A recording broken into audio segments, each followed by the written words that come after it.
some unavoidable traffic noises. I've tried recording a couple times since I've been back, but at night the sirens and the traffic gets pretty... It's excessive to the point where it doesn't really make sense for me to edit it all out. Like, I just need something more quiet, so it's pretty quiet out here on the streets today because of the rain. I noticed there's a little bit less people out where, on the warmer days the streets are packed and the foot traffic is really heavy.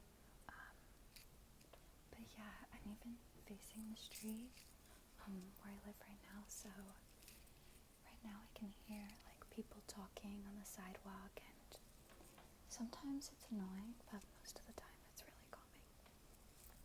But anyways, I just kind of wanted to ramble for you guys today while I'm straightening my hair. I've been straightening my hair a lot more lately, but it's so humid here, so it gets totally messed up. But yeah, let me talk to you guys about how the past few weeks have been going. I'm in school right now, so I'm obviously taking classes, and I'm really enjoying them, particularly my philosophy class. I've never really taken a formal philosophy class, despite always having an interest in it. So this is a really fun, but also challenging thing. It's challenging in a good way. Like, it's just forcing me to think. And I feel like what a lot of people don't get out of philosophy classes is the actual philosophy. Like, these philosophical texts don't exist in an academic vacuum where we're just supposed to talk about them and think about them and just hash out their nuances together, because they were actually born to be applied to your own life, and that's definitely something that I want to take out of it. I want to at least be able to get something of everything that I read, and so I've been reading Plato and Aristotle, and one thing that I've tried to apply from that is this theory of opposites, which doesn't fully make sense to me. I'm sure it doesn't fully make sense to most people who have only read it once, but how it's helping me, and I don't really know, see, what doesn't even matter is how, a correct application of it. I don't think there is really a correct or incorrect way to apply any philosophy, because it's all kind of subjective. But yeah, and I don't know if I'm applying this theory of opposites maybe the way that Plato or Aristotle would have imagined, but it's helping me think about how, or it's helping me feel more gratitude towards all the energy in the city, because it implies that everything is generated from its opposite. Everything is generated from its opposite. So, it's kind of making me think that, for all the bitterness and the sinister vibes in the city, there's an equal and opposite amount of kindness, and for every smile that's not returned, you will find a smile that is. And because that was something, like the attitude, I guess, of the environment generally was pretty hard for me to adjust to, because I'm from the West Coast and people are very nice and smiley and friendly there in most parts of it. So coming here where people are a little more like outwardly self-involved and self-serving and kind of don't really give a fuck sometimes was weird because everyone in the West I feel like gives too much of a fuck. But I'm kind of gaining a better sense of awareness of, that everyone's just trying, and one of my mantras, I guess, for this move back again has been that no one exists, that no one exists to harm me, no one exists to make my life more difficult, and that's not their purpose on this world, is no one exists to bother me.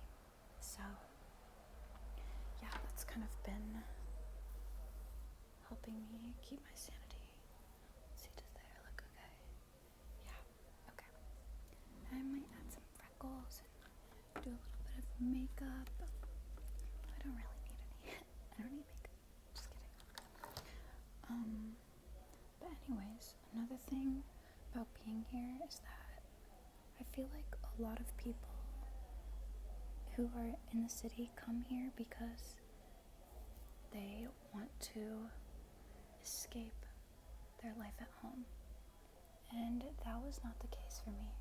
I wanted to go to school here, but I didn't necessarily not even necessarily. I love my home and I love my people at home, and I feel like I can be myself, and a lot of people feel like they can be more of themselves here, and I haven't really found that. So I just have a few people that I'm comfortable with, but even then I feel like I don't get to show them, or rather I don't allow myself to show them the same personality, the same true self that I am at home. So I guess I'm really missing that, but I know that it's also something that I can will for myself here. It just takes time to find the right people, and I have some really good eggs in my circle. But yeah, anyways, I also have a new roommate too, so I'm living with someone new, and it's exciting, and it's always a good lesson. Being in such close quarters with someone is a really good lesson in empathy and self-awareness. So yeah, and you just learn a lot more about people in general by being super close to a stranger. So, and I didn't have a roommate last year, so there were some complications, but yeah, it's been weird but fun.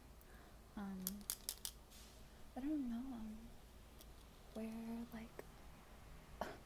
I would love to find an ASMR community here, or I would love to do a video with someone, but I don't even think I have a friend that I could ask to do a hair play video with, because those are some of my favorite ones to watch, where they have someone who isn't really super familiar with ASMR, or is more like a subject than an actor. I love those types of videos, but I don't even know who I could recruit to help me do that. Sorry, I'm just looking for brush. I guess I could turn the straightener off. Oh, here it is. Because I'm gonna put a couple freckles on. I've been liking that lately.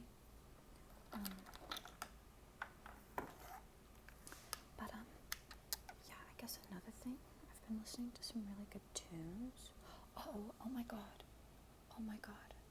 I went to see Oasis in Mexico City last weekend, a couple days ago, and it was the most insane concert I've ever been to in my life. I am kind of a lifelong Oasis fan. Like, that wasn't casual for me at all. And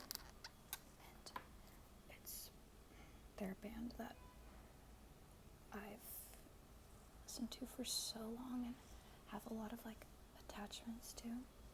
So yeah, that was, I don't know how to describe the feeling of hearing those songs in the flesh and the sheer volume of people, because you know how we talk about, or not how we talk about, but how humans can't physically conceptualize infinity. Well, I feel like I couldn't even conceptualize the number of people that were in front of me, because I looked down, because we were like in the nosebleeds. I looked down at the people below, and it seemed like infinity. It seemed like there were so many heads moving and swaying, and the volume was crazy. It looked like molecules moving around and avoiding each other and, colliding. But yeah, it also had all of those classic Oasis elements. Like, there's some comeback shows where you're like, okay, you're not really a band anymore, you're just two 55-year-old guys, like, mumbling around, dancing around for money. And not all comeback tours are like that, but a lot of them, where they've kind of lost their touch or what made them special. And Oasis was not like that at all. It was like, they still had, Liam still wore the same outfits, he had the same attitude. He left the stage for 30 minutes, I think, and Noel did like 5 songs just by himself. But I'm pretty sure that's probably part of their contract, because I've heard that he's done that at like every show. So I don't know what he's doing, who he's yelling at, if he's kicking a trash can behind stage, but whatever keeps the tour bus rolling. I'm sure they're on like private planes every night, but anyways, that was one of the most insane experiences of my life thus far. Excuse me. And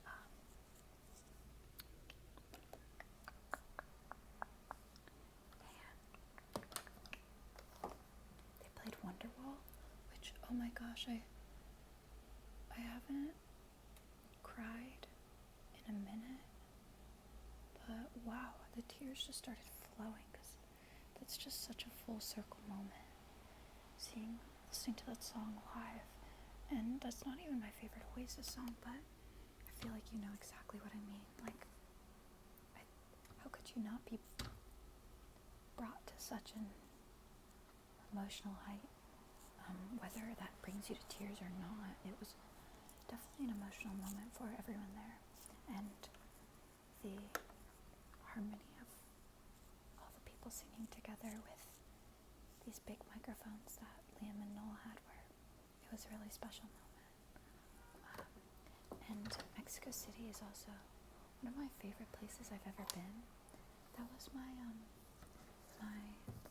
second time traveling there, and let me tell you about Mexico City. If people have this idea of Mexico that is very reliant on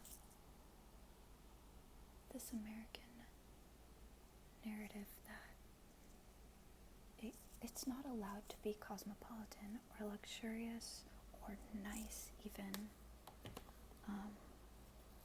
It's like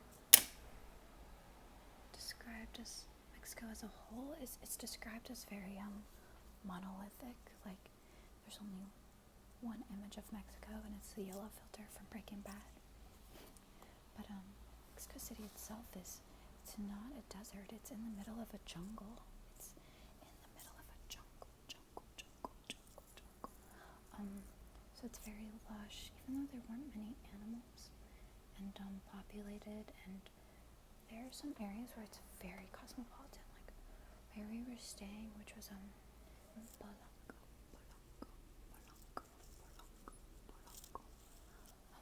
there was an Hermes, like, you know, a Gucci and all that. And so Mexico has those things, and it's a nice area. And the cafes there, like, Mexico City is one of the food capitals of the world. Food capital of the world. Capital of the world. And anyone who would deny that hasn't been there.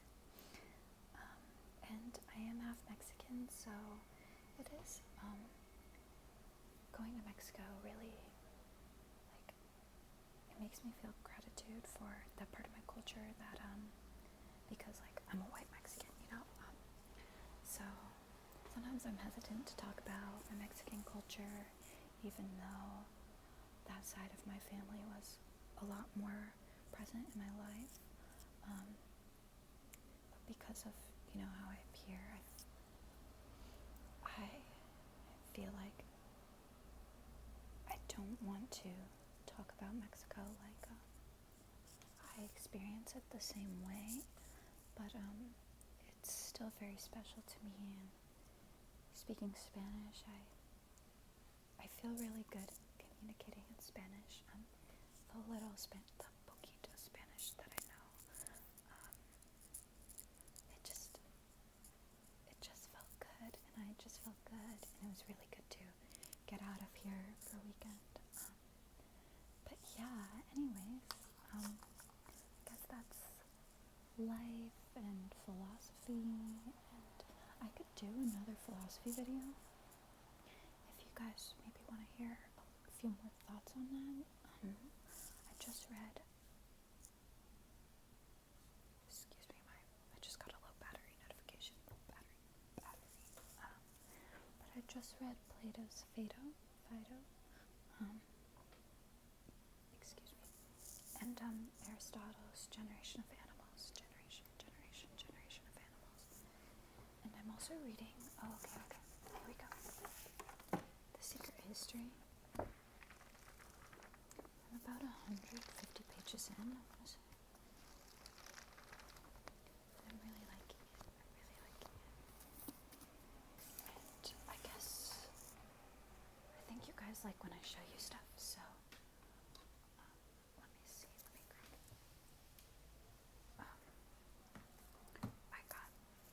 my brother got me this bracelet in Mexico.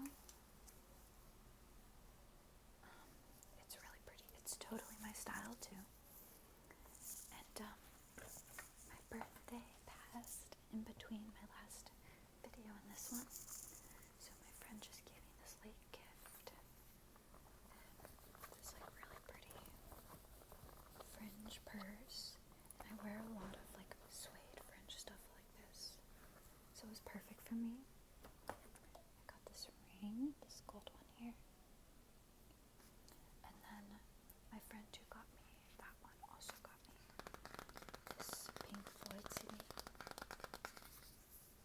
It has like one disc here. It's like basically all their biggest hits. This one has Shine On You Crazy Diamond, What Do You Want From Me, which is one of my favorite Pink Floyd songs.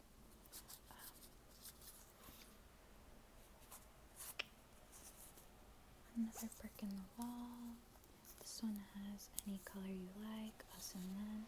Oh, this might just be The Dark Side of the Moon, honestly. Oh no, because it has Wish You Were Here and Comfortably Numb. So, yeah, there's some really, really great songs on here. And it has this interesting booklet in it. Let me find you a really good picture. Let's see. Let's find a good one.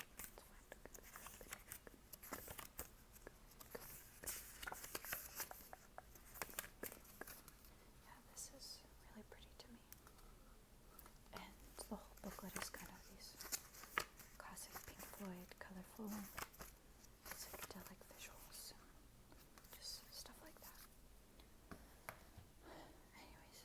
else? Anything else? Anything else? I think that's all for right now, guys. Oh, and next video, I'll probably be wearing my glasses. But anyways, thanks for watching. I hope that, it could be raining where you are too, because this definitely helped me pass the time and avoid doing my homework on a rainy day. So, and I've missed you guys. I really do. I love reading your comments and talking to you, and thank you so much for, I don't know if I'm at 4K yet. I don't know. I might still be at 3 something, but thank you so much. I really, like I said last time, this is the biggest audience I have on anything ever, so you guys are my favorite.